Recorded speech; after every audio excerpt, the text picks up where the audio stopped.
እነ ሮይተርስና አልጀዚራን ጨምሮ የተለያዩ ሚዲያዎች የአያቶላ አሊ ኻሜኒ ህይወታቸው ማለፉን በሰፊው እየዘገቡ ይገኛሉ። በዚህ ሰዓትም ሰበር የተባሉ መረጃዎች በሰፊው የተሰራጩ የሚገኙ ሲሆን የእስራኤሉ ጠቅላይ ሚኒስትር ቤንያሚን ኔታንያሁ አያቶላ አሊ ኻሜኒ መገደላቸውን የሚያሳዩ የተለያዩ ምልክቶች ደርሰውኛል የሚል መግለጫን መስጠታቸውን ተከትሎ እነዚህ ሚዲያዎች በሰፊው በብሬኪንግ ኒውስ አያቶላ መገደላቸውን ገልጸዋል። ታዲያ ይህ ጉዳይ እስካሁን በኢራን በኩል ያልተረጋገጠ ሲሆን የኢራን መከላከያ ሚኒስትር አሚን ናሲር ዚዳ መገደላቸውን እንደዚሁም ደግሞ የጦር ኃይሉ ከፍተኛ ኮማንደር የሆኑት መሐመድ ፓክፑርም እንደዚሁ እንደተገደሉ መረጃዎች ያሳያሉ ሲል ሮይተርስ ይዞት ከወጣው መረጃ ላይ ተመልክቻለሁ። ደግሞ የኢራን ሚሊተሪ ምንጮች በዱባይ ላይ ቀልዳቸውን ቀጥለዋል። በዱባይ ሆቴሎች በጣም ውድ ስለሆኑ ይህንን ውድነት ለመቀነስ በዱባይ ላይ ጥቃት ፈጽመናል።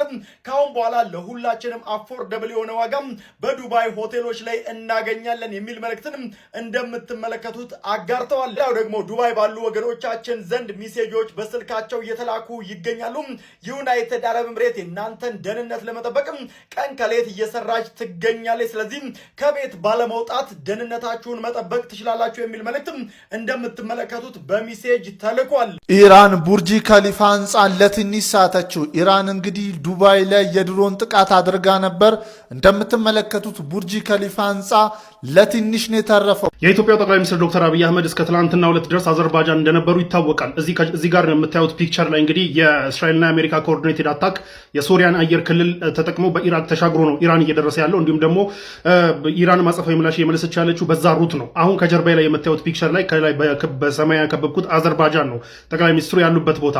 ኖርማል ሩቱን ተጠቅመው መምጣት አይችሉም ማለት ነው። አሁን እየተነገረ እንዳለው ከሆነ እንደምታዩት ቀጠናው በሙሉ ከእስራኤል በሶሪያ በኩል ኢራቅን ተሻግሮ ኢራን የሚደርሱ ሚሳኤሎችና አየር ጥቃቶች አሉ። ደን ከኢራን ደግሞ ወደ እስራኤል የሚመጡ አሉ። ደን ከኢራን ደግሞ እንደምታዩት ወደ ኩዌት፣ ወደ ሳውዲ አሬቢያ፣ ወደ ቀጠር፣ ወደ ኢማራት፣ ወደ ምናምን የሚመጡ እንትኖች አሉና ኖርማል ሩቱን ተጠቅመው መምጣት አይችሉም። ይሄ ደግሞ እዚህ ጋር የምታዩት ፒክቸር በውስጥ የተላከልኝ ፒክቸር ሲሆን በዛሬው ዕለት የኢትዮጵያ ኤርላይንስ ወደ ኢማራት ሊያደርገው የነበረውን መንገድ ሃፍዌይ ላይ ታጥፎ ሲመለስ ነው። ሃፍዌይ ላይ ነው ጦርነት ሲነሳ እንግዲህ ታጥፎ የተመለሰው በጣም ሰደን ከመሆኑ የተነሳ ማለት ነው። ለማንኛውም ጠቅላይ ሚኒስትሩ እንግዲህ እስከ ትላንትና ማታ ድረስ አዘርባይጃን ነበሩ። መጀመሪያ መቀመጫ እንዳለችው ዝንጀሮ ማለት ነው። መቼ ነው የሚመጡት? አሁን እኛ ሀሳባችን መጀመሪያ መሪያችን ይምጡ ሀገራችን፣ ከዛ በኋላ ስለሌላው እናስብበታለን። እሱን ቢያሳውቁን ጸዴ ነገር ነበረ። ስጋት ላይ ነን ብራዘር። የፕራይም ሚኒስተር ኦፊስ የሆነ ነገር በለን እንጂ። አሳዛኝ ሰበር ዜና ተሰምቷል። እስራኤል በኢራን ሚናባ ግዛት በሚገኝ ትምህርት ቤት ላይ በፈጸመችው የሚሳኤል ጥቃት ቢያንስ 40 ሰዎች ሲሞቱ 48 የሚሆኑ ደግሞ መቁሰላቸውን የኢራን የዜና ኤጀንሲ ዘግቧል። በሌላ በኩል የኢራን ብሔራዊ ደህንነት ምክር ቤት በዋና ከተማዋ ቴሄራን የሚኖሩ ነዋሪዎች ከተማዋን ለቀው በአስቸኳይ እንዲወጡ አስቸኳይ የሆነ ትዕዛዝ አስተላልፏል። ይህም ውሳኔ የተወሰነው በከተማዋ ላይ ሊሰነዘር የሚችለውን ጥቃት ተከትሎ የዜጎችን ደህንነት ለመጠበቅ እንደሆነም ተነግሯል። በጉዳዩ ላይ አዳዲስ መረጃዎች ሲኖሩ እየተከታተልን የምናደርሳቸው ይሆናል። የፕላስ ምልክቷን በመንካት ፎሎ ያደረጋችሁ ቤተሰብ ይሁኑ። የኢራኑ መንፈሳዊ መሪ በህይወት እንዳሉ እየተነገረ ይገኛል። አሜሪካ መኖሪያ ቤታቸውን ጨምሮ ብደበድብም አሁን የኢራን ውጭ ጉዳይ ሚኒስትር እንዳሳወቀው ከሆነ መንፈሳዊ መሪያቸው አያቶላ አሊ ኻሜኒ በህይወት እንዳሉ እየተነገረ ይገኛል። ይሄ ለአሜሪካ በጣም መጥፎ ዜና ነው። ምክንያቱም ዋና ኢላማቸው የነበሩት እሳቸውን ማጥፋት ነበረ። አሁን ግን ኢራን ውስጥ እየወጡ እንዳሉ መረጃዎች ከሆነ እንግዲህ በህይወት አሉ። በርካታ የትላልቅ የመንግስት ባለስልጣናትም በህይወት እንዳሉ እንዳልተጎዱ ነው። በተጨማሪም ኢራን ገና ምን አይታችሁ እስካሁን ድረስ የተኮስኩት ሚሳኤል አሮጌ ሚሳኤል ነው፣ አዳዲሶቹን ደግሞ በሚቀጥሉት ሰዓታት ጠብቁ፣ እያንዳንዳችሁን እበቀላለሁ እያሉ በኮንፊደንስ የተናገሩ ይመስላል። አሜሪካ ግን ለኢራን ህዝቦች ተነሱ፣ አገራችሁን ተረከቡ፣ መንግስትን ገልብጡ እያሉ ጥሪ እያቀረቡ ይገኛሉ። እያንዳንዱ የሚሆነውን ነገር በየደቂቃው የተከታተልኩ እማቀርብላችሁ ይሆናል። እጅግ አሳሳቢ የተባለ መረጃ አሁንም እየወጣ ይገኛል። በዚህ በቅዱሱ የረመዳን ወር እንግዲህ የቴህራን ነዋሪዎች በቀጥታ ቤታ ቸውንና ከተማዋን ለቀው እንዲወጡ የኢራን ናሽናል ሴኩሪቲ ካውንስል ይህንን መረጃ አጋርቷል። እጅግ በጣም ያሳዝናል። ነገሮች ተጧጡፈው ሄደዋል። ቴህራንን ለቃችሁ ውጡ የሚል ለቴህራን ነዋሪዎች መልእክት ተላልፏል። በዚህ ሰዓት አረብ ሚሊተሪ ይዞት ከወጣው መረጃ ላይ እንደተመለከትኩት ከሆነ ዩናይትድ አረብ ኤምሬት ወደ 20 የሚጠጉ ሚራጅ 2000 የተባሉ ተዋጊ ጀቶችን ለኢትዮጵያ ማበርከቷና መስጠቷ እየተገለጸ ይገኛል። እንደ ዘገባው ከሆነ የኢትዮጵያ አየር ኃይልና የአየር ላይ ሚሊተሪን በከፍተኛ ሁኔታ ያሳድጋሉ የተባሉት እነዚህም ወደ 20 የሚጠጉ መልቲ ሮል የሆኑ ሚራጅ 2000 የተባሉት እነዚህ ተዋጊ ጀቶች እጅግ ዘመናዊና አሁን ላይ ዘመኑ የደረሰባቸውን ቴክኖሎጂዎች በሙሉ የተገጠመላቸው እንደሆኑ ተገልጿል። ኢትዮጵያም ታዲያ ከተባበሩት አረብ ኤምሬቶች እነዚህ ጀቶችንም መረከቧ ተገልጿል። ሰበር ዜና አሜሪካ የአያቶላ አሊ ሀሚኒ መኖሪያ ቤትን በሚሳኤል ጥቃት ሙሉ በሙሉ እንዳወደመች ዘገባዎች ወጥተዋል። ነገር ግን የኢራኑ የበላይ መሪ አያቶላህ አሊ ሀሚኒ በቅርቡ በደረሰው የአየር ጥቃት ወቅት በቴሄራን እንዳልነበሩና ደህንነቱ ወደ ተጠበቀ ስፍራ መዘዋወራቸውን ሮይተርስ ዘግቧል። ፕሬዚዳንት ዶናልድ ትራምፕ ስለ ጥቃቱ በሰጡት መግለጫ በአሜሪካ ላይ የተደቀነውን የደህንነት ስጋት ለመግታትና የኢራን ሕዝብ አሁን ያለውን አመራር እንዲያስወግድ እድል ለመስጠት የታለመ ነው ሲሉ ስለ ኦፕሬሽኑ ተናግረዋል። ስለ ጉዳዩ ተጨማሪ አዲስ መረጃዎች ሲኖሩ እየተከታተልን የምናደርሳቸው ይሆናል። የፕላስ ምልክቷን በመንካት ፎሎ ያድርጉ።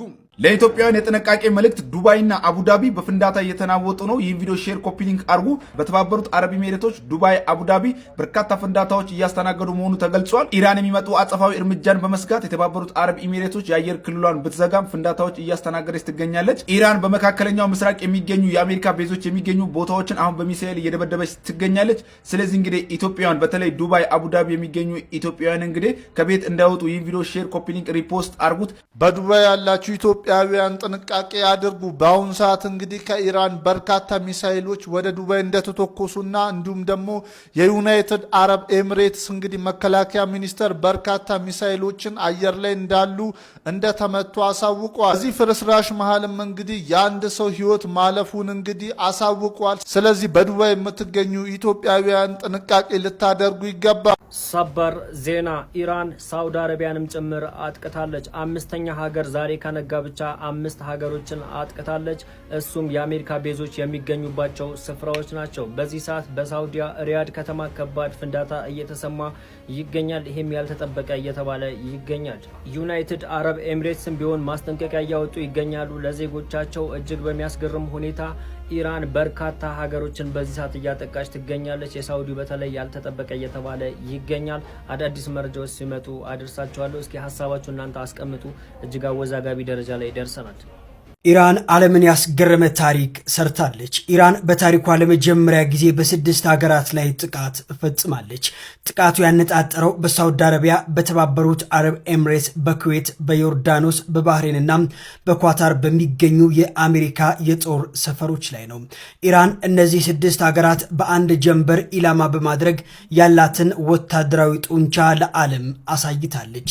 ይህ እርምጃ ቀጠናውን ወደ ለየለት ቀውስ ከመክተቱም በላይ የአሜሪካ የጦር ሰፈሮች የሚያስተናግዱ ሀገራት ሁሉ የጦርነቱ ቀጥተኛ ተሳታፊ እንዲሆኑ አድርጓቸዋል።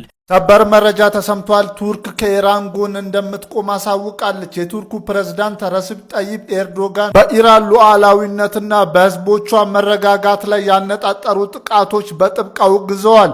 ፕሬዝዳንቱ አክለውም የክልሉን ሰላም የሚያናጉ ድርጊቶች ሊቆሙ እንደሚገባ በመጠቆም ቱርክ እንግዲህ ከኢራን ጎን እንደምትቆም አሳውቀዋል። አሜሪካ ለምንድነው እንደዚህ የተጨነቀችው? እስራኤልስ ለምንድነው እንደዚህ እንቅልፍ ያጣችው? መልሱ አንድ ነው። ኢራን የኒውክሌር መሳሪያ ብትጣጠቅ ዓለም ላይ የሚከሰተው ምንድን ነው? እንመልከተው። የመጀመሪያው ኢራን የምትገኝበት ቦታ ነው። ኢራን የምትገኘው የዓለም የነዳጅ ጎሮሮ ላይ ነው። ኢራን የሆርሙዝ ባህር ወሽመጥን ከዘጋች መኪናችሁ የሚቀዳው ነዳጅ ይጠፋል፣ የዓለም ኢኮኖሚ ይናጋል። ይሄ ደግሞ ቀላል አይደለም። ሁለተኛው ድሮኖቿና ሚሳይሎቿ ናቸው። ኢራን በጣም በርካሽ ግን ገዳይ የሆኑ ሚሳይሎችና ድሮኖችን ታመርታለች። በቀጥታ ከመዋጋት ይልቅ በየመንና በሊባኖስ ለሚገኙ ታጣቂዎች በማስታጠቅ በእጅ አዙር ጦርነት ትዋጋለች። በዚህም የማትያዝ ጠላት ሆናለች ለእስራኤልና ለአሜሪካ። ትልቁ ስጋት ደግሞ ኒውክለር። አሁን ወሳኙ ነገር መጣ። ኢራን የኒውክሌር መሳሪያ ብትታጠቅስ ምንድን ነው የሚፈጠረው? አንደኛ ማንም ሊነካት አይዳፈራትም። ልክ እንደ ሰሜን ኮሪያ ማንም አይንካኝ ብላ ትገላግላለች። ሁለተኛ ሳውዲና ቱርክም እሷ ካላት እኛ ለምን ይቅርብን ብለው ኒውክሌር መስራት ይጀምራሉ። መካከለኛው ምስራቅ የኒውክሌር መጋዘን ይሆናል። ለዚህ ነው እስራኤልና አሜሪካ መቼም ቢሆን አይናቸውን ከኢራን ላይ የማይነቅሉት። እናንተ ምን ይመስላችኋል? ሀሳባችሁን ኮመንት ላይ አስቀምጡልኝ። እስኪ በቀጣይ እንድሰራላችሁ የምትፈልጉት ማንኛውም አይነት ጥያቄ የፈጠረባችሁ ነገር ካለ ኮመንት ላይ አሳውቁኝ። በቀጣይ በዝርዝር ሰራላችኋል።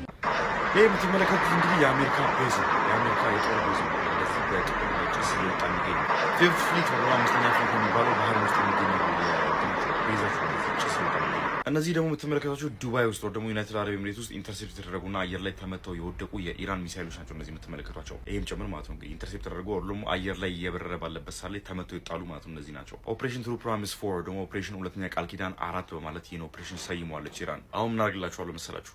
ምን አይነት ጦር መሳሪያዎች ተጠቀሙ፣ ምን ያክልስ ተጠቀሙ፣ መቼ የተሰሩ ናቸው እነዚህ ጦር መሳሪያዎች፣ አዲስ ናቸው ወይስ የቆዩ ናቸው? ከዚህም በተጨማሪ ኢንተርሴፕት ለማድረግ እና አሜሪካ ምን ተጠቀሙ፣ ምን ያህል ወጪስ ሊያወጡ ይችላሉ እስካሁን ድረስ የሚለውን በደንብ በተናርጌ ወደ በኋላ ነግራችኋለሁ። አሁን ራሱ ሜሴጅ የገባልኝ ነው። እየተቀጣቀጡት ነው የሚገኙ ኢራን ውስጥ ባሉ የተለያዩ ሚሊተሪ ሳይቶችና ሚሊተሪ ኮምፓውንዶች ላይ እነዚህ ሚሳይሎች ስቶር የሚያደርጉባቸው ቦታዎች ላይ አሜሪካ እስካሁን ጥቃቷን እያካሄደች ነው የምትገኘው።